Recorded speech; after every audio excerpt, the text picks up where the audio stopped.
కేసీఆర్ బిడ్డ బెయిల్ కోసం ఇవాళ కాంగ్రెస్ ను ఓడించడం కోసం నరేంద్ర మోడీతో చీకటి ఒప్పందంలో భాగంగా మహబూబ్ నగర్, చేవెళ్ళ, మల్కాజ్గిరి, భువనగిరి, జహీరాబాద్ 5 పార్లమెంట్లలో చంద్రశేఖర్ రావు నరేంద్ర మోడీని గెలిపించడానికి సుపారీ తీసుకొని బీఆర్ఎస్ కార్యకర్తలు ఇవాళ బొందబెట్టి వాళ్ళ ఆత్మ గౌరవాన్ని మోడీ కాళ్ళ దగ్గర తాకట్టు పెట్టిండు.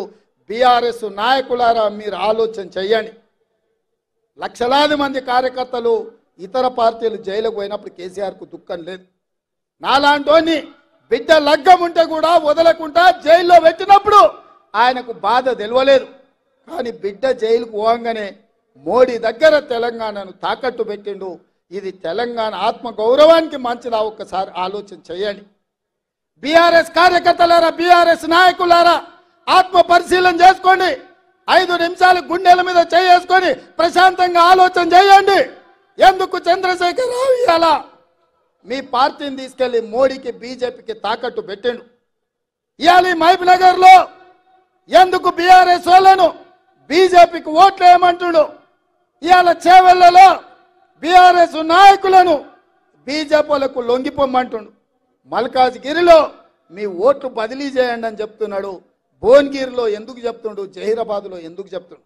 ఎందుకంటే ఈ 5 సీట్లు మొత్తం 14లో ఈ 5 సీట్లు మనం గ్యారెంటీగా గెలుస్తాం. ఈ అన్నిటిని దెబ్బతీస్తే రేవంత్ రెడ్డిని దెబ్బతీయొచ్చు అని ఒక ఆలోచన చేస్తున్నాడు. నా మీద కోపం ఉంటే నా మీద చూపియండి, చేతనైతే నాతో కొట్లాడు. మీరు మొగోళ్ళు అయితే మా కార్యకర్తలతో కొట్లాడండి.